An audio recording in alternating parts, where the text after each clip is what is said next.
Remember you showed me the levitation? Yeah.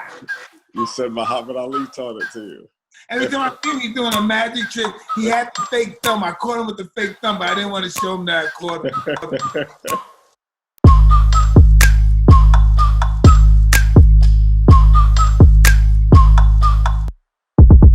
How's it going, Mike?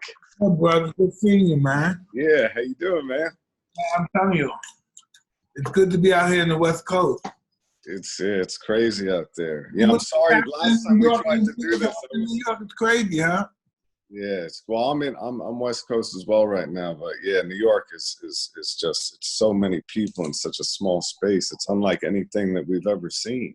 Never in the history of this either. No, it's crazy. How do you feel? When do you think this is ever going to be over? It's hard to predict something like that. So I just been listening to what they say, which is the arc of it, following, other cases like Wuhan and Italy, and just, when it takes its tips and peaks. But it seems like this is going to be a very long, intense battle until we figure out better solutions. How do you feel about being home every day with the kids so consistently like this? Well, that would be a dream. I'm in LA and my daughter's in France right now. So really? I didn't want to go there and risk getting her grandmother to, because you could have it and not know it. So I didn't want to risk jumping on an airplane and then bringing it to them. So she's safe though. She's with her mom and her grandma, and they're in France, and Paris is pretty well structured at this point. So they're treating it very seriously. So I'm not worried on that end. And again, it's not really the youth that is much worried about. It's just everybody getting it at the same time, and then the hospitals being occupied and the staff not being able to work, and the doctors and the nurses and everybody getting it, and then all of a sudden anybody that has a problem can't get treated. Do you think any chance by I don't know, you think the National Guard will get involved? It's hard to say. From what I've seen, at least in LA and New York, is people are really following the rules. So people are staying in, and I think they do understand the severity of what could happen if all of the hospitals can't afford to fit all of the patients. Because once that happens, like I said, somebody just having an asthma attack suddenly can't get treated. So what do you think? I was listening to Governor Cuomo, and he was expressing that they had sent some ventilators, but they weren't workable. I hear he's handling this very well, though. I hear what he's doing is incredible. But yeah, there's a big shortage of ventilators and the amount of patients in their lungs, people, especially that have any kind of previous lung condition or heart condition, it's atrocious. It's a terrible setup.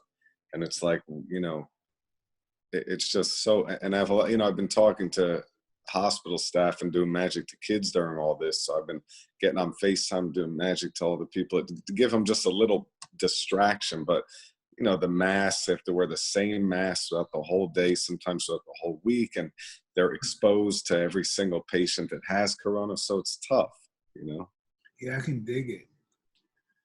I don't know. This is just a moment I just never anticipated. I'm sure you never did, but this is it's interesting to be living this time in life. Bill Gates did talk about this many times over the last decade or so, about that there was going to be a pandemic and there was going to be a virus that we weren't ready to handle. And, and now it's what he's saying, his predictions were pretty accurate. So the best thing we can hope for is that we learn and we grow and we come better, and the world is uniting together, which is a rare thing because we're all suffering. It's not a war against each other. It's, we're all fighting the exact same virus. So it's, and I do think when there's a collaborative thought process, like when everybody from all parts of the world put their brains onto a problem, for example, in 1665 during the bubonic plague, and then 1666, where in London, 7,000 people a week were just dropping dead on the street. And if you had it and your relative, was near you, you wouldn't go near them because you were going to die. And so there was bodies just laid out on the street everywhere. But following that was a very serious scientific and medical revolution. So, it does sometimes take something this catastrophic to unite people. And I do think people are amazing when they all put their thoughts into one thing. The way the ideas flourish is unprecedented. So, there is something that you could look at this from. This is a horrible catastrophe, atrocious time that people have to live through and suffer through. But on the tail end, we might become better as a race, as humans. I agree. That was eloquently well said. Yes, we're growing from this. In all due respect. When I first met you, Mike, that, you know, you said something that always changed my life. I was a kid. I was, you know, I think I was like 21 or 22 or something like that. I met you because when you accidentally, not you, but your crew accidentally took my suitcase and put it in one of your cars. And I said, I think my sorry. And they said, knock on the window, right? They were probably messing with you. Knock on the window, it rolls down, and you're there with your fist like, Mike, no, man, I'm your biggest fan. And so you said, jump in. So I jumped in the car with you. And I'm doing magic to you, and you said something that it's one of those pivotal, because, you know, I was like, I was printing in graphic arts your face on my shirt every time I print the shirt, you know, and I was like 12 or 13 or you know, whatever. So you said, I was never, and this was a big statement, and you said to me, I was never meant to be the heavyweight champ. I don't have the arm reach. I'm too short. I am not right. But I had nothing to lose, and therefore I had everything to gain. So I put everything I had in one direction, and that was it. And that really inspired me, and just taught. It was one short statement that you made that just completely changed my life and my focus. It was just what a great point of view, which is give every single thing that you have into what you believe in. So that, but based on that, as what I'm saying is if humanity comes together with that attitude of give everything you have to prevent the future of what this type of, or another type of virus could do, which is even way worse than what we could ever imagine, maybe we'll have a solution because of this that lets us, you know, challenge the almost impossible. Yeah, I believe, you know, I used to always read these ancient quotes. You know, when you're a young kid, you want to be successful, you read things that you believe in. Ancient knowledge. And Alexander the Great said, excuse me, he said, nothing is impossible for somebody that tries. Right. So that's what I'm saying, is with that attitude of, you know, everybody's uniting, everybody's working as hard as they can, and everybody's trying to fight one common enemy, and the enemy isn't each other. The enemy is a virus.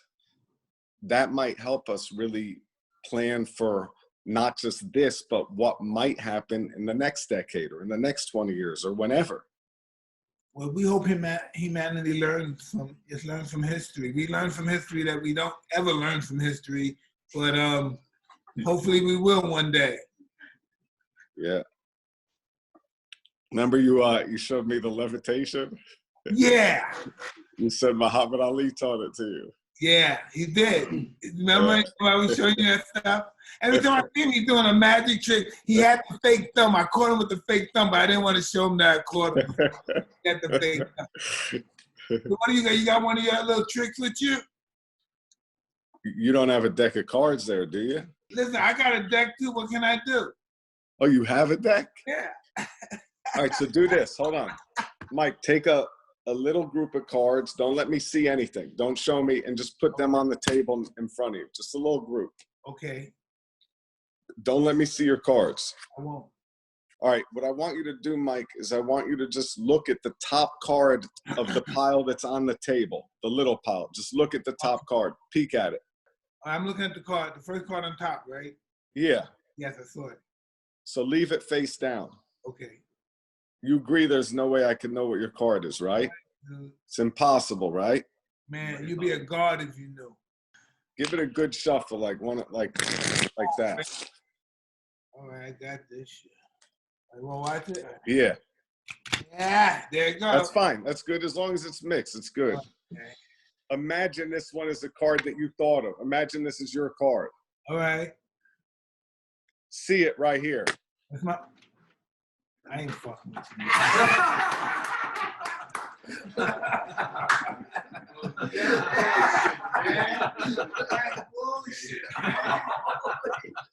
Bullshit.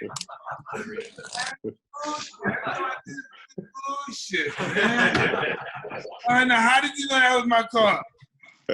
How did you know that? Remember when I used to do magic too when I was a kid? You thought I was a vampire. Yeah, I only see him at nighttime. None of my lights saw him in the daytime until they became an adult. And then I saw one of his shows on television. You know, he had the show. And one day, he was in daytime. When he came out, I said, this is the only time I ever saw him in daytime. I said, what else does he hang out? Oh, man. Hey, listen, I was telling him, I know we were married now, it was married. But tell him the time, remember, didn't we hang out hard the day, me and you and the Dallas Cowboy guys back in the day? Oh yeah. Oh my God! When I had a drinking competition with Mr. Charles. Man, I was so crazy trying to like compete with you. Yeah, so I'm like drinking. And I think you had to carry me out of the restaurant. Yes, brother. You handled yourself well. Remember when we came back? I can't even say the name. Oh God! Yeah. It was Michael Irvin. Yeah. I keep saying names.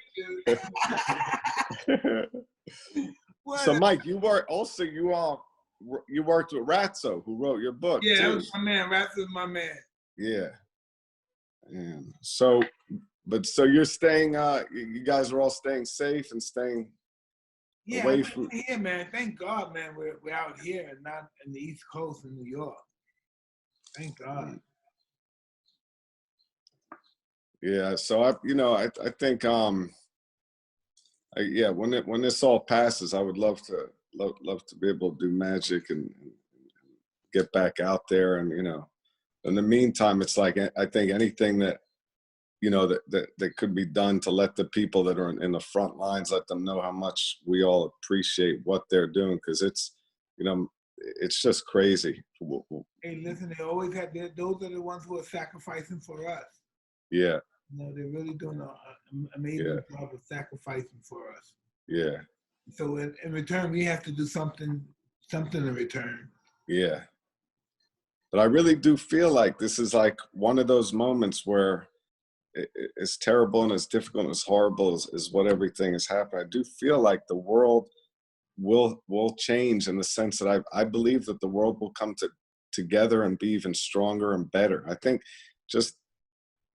the upside of something like this is actually, the silver lining, something we could never anticipate. And I really feel like that. Well, that's something I would love to happen. Everyone would love for that to happen. But people could look at people for what they are. Dignified human beings. Yep. When you have something in life that you want to accomplish greatly, you have to be willing to give up your happiness. Especially when you're striving to be the best in the world or something, there will always be disappointment. But I'm strong, and there's nothing nothing that can stop me.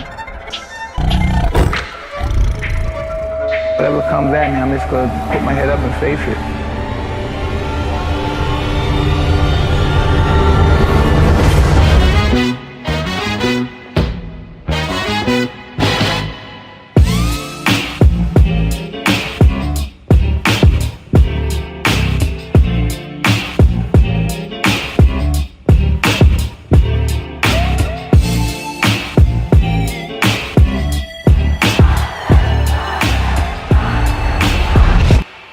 God has blessed me to put me in this situation. And I'm just, believe it or not, starting to wake up and starting to love myself and appreciate who I am and what I am. We can go on this forever, but I'm very grateful that you took the time to be on the show with us. And my pleasure, Mike. My pleasure, my honor. Like I said, when I was I think 22 or something, like I said, that short statement that you made was, you're basically saying you're going to fail, you're not meant to succeed, and you just got to keep trying, and anything that you want to do, you said, just push and keep pushing and never fail, never give up, and make failure your best friend, basically, and realize that nobody's cut out to do anything, because I always thought to be Mike Tyson, you're born Mike Tyson. No, Yeah. Like one of my first mistakes, David, is to say that we fail. We never fail. We just learned. Right. Failing is a word that shouldn't even be in your vocabulary. It's just a learning stage. It's all that we learn. But failure is a word that I don't even know why that word is even in existence. At our worst, we couldn't fail. Yeah. We weren't born to fail. Look at, I put this on for you. Look at the jacket. Wow, you look good. Oh, the champ. You look good, brother. Representing real well. All right, Mike. Well, it's an honor to have known you since how many years now? Since '95. As soon as I came out of prison, I met you on video. Yeah, for like 20. 27, 28 years. Wow. That's crazy. Yeah. Quarter of a century. You still got your hair though. All right. Well, stay safe, stay quarantined, keep everybody following what you tell them, and I hope to see everybody soon. All right, God be with you. God bless, Mike. All right. Bye-bye.